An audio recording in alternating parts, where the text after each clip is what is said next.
नगर निगम परिषद की बैठक में सफाई व्यवस्था को लेकर जमकर हंगामा हुआ। ग्वालियर शहर की सफाई व्यवस्था ठेके पर है। यही वजह है कि ठेका कर्मचारी ना तो जनता की सुनते हैं, ना ही पार्षदों की फिक्र करते हैं। वार्ड 23 के भाजपा पार्षद सुरेश सिंह सोलंकी इसी मुद्दे को लेकर नगर निगम परिषद में फूट पड़े। पार्षद सोलंकी ने कहा कि सफाई व्यवस्था में लगे ठेकेदार सुनते ही नहीं है, जिसके चलते वार्ड की सफाई बदहाल हो चुकी है और जनता अब पार्षदों को परेशान कर रही। सोलंकी ने बताया कि आज ठेका कर्मचारी उनके वार्ड पहुंचे, लेकिन वह बिना सफाई के ही लौट रहे थे। सफाई के लिए कहा तो वह साफ मुकर गए। आखिर में मजबूर होकर पार्षद ने ठेका कर्मचारियों को तो रवाना किया, लेकिन उनके सफाई औजार लेकर खुद ही बढ़ गए। भाजपा पार्षद सोलंकी ने खुद अपने वार्ड के गंदे सीवर चैम्बर की सफाई अपने हाथों से की। दोपहर जब नगर निगम परिषद की बैठक आयोजित हुई तो पार्षद सोलंकी ने सफाई ठेका व्यवस्था पर जमकर निशाना साधा। सभी पार्षद शहर की सफाई व्यवस्था ठेकेदारी से हटाकर नगर निगम के हाथों में सौंपने की मांग की है। उधर नगर निगम कमिश्नर ने इस मामले पर उचित विचार के बाद कार्रवाई की बात कही। तो आगे क्या किया जाएगा? क्या प्लान है? अगर मैं तो पूछता हूँ आपसे, मैं तो हमें 3 घंटा तक सफाई की आगे बाद में जो है मैं आपसे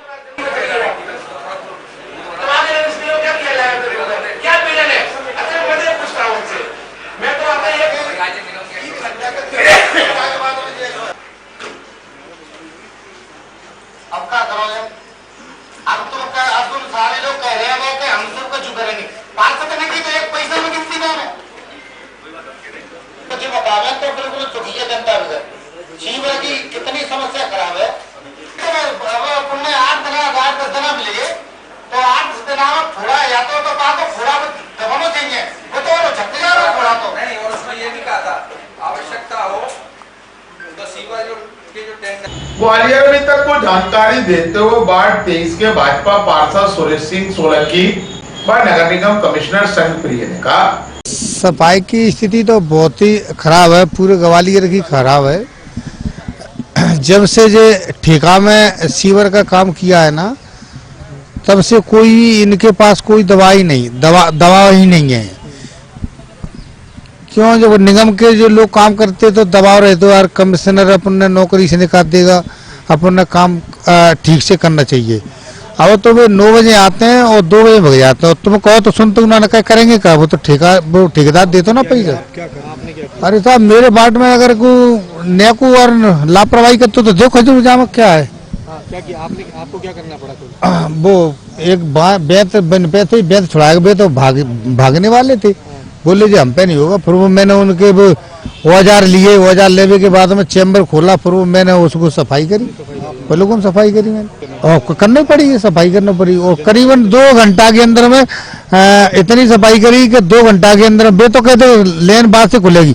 मैंने 1-2 घंटा के अंदर में मैंने वो बेत होते हैं ना लोग वाले, मैंने बिन से खोल दी। क्या करे, मजबूरी है, लोग सफाई भी हो गई। निश्चित रूप से जो सफाई, जो सीवर सफाई का है, एक शहर के लिए एक बड़ा विषय है और नगर निगम के जो अधिकारी हैं उनमें और जो हमारे टीम है उनके द्वारा प्रयास किया जाता है कि सीवर का निराकरण किया जाए। लेकिन मैं ये भी बताना चाहूँगा, जो सीवर की व्यवस्था है सीवर संधारण की, वो जो 11 उपखंड बटे हैं अपने शहर में, उसमें विभिन्न ठेकेदारों और उनकी टीम द्वारा की जाती है और ठेकेदारों का निरीक्षण पर जो पर्यवेक्षण कार्य है वो अधिकारियों द्वारा किया जाता है।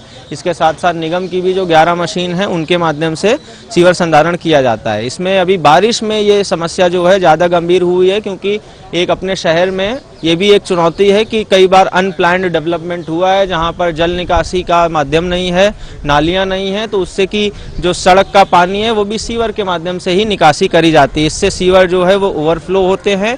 जो चीज़ सामान्य दिनों में, बारिश के अलावा के दिनों में जो लगभग 15 दिन, महीना भर में अगर सीवर सफाई की आवश्यकता होती है, वो अभी 7 दिन में पड़ रही है। तो कहीं ना कहीं हमारे सीमित संसाधन और जो हमारी टीम है उनमें प्रयास कर रही है कि जल्दी से जल्दी सीवर की समस्याओं का निराकरण किया जाए। अभी जो बातें आई हैं उसमें ठेकेदारों को और निर्देशित किया जाएगा और सख्ती की जाएगी, और यदि और मशीनें बढ़ाने की आवश्यकता है उसके लिए भी आवश्यक कार्रवाई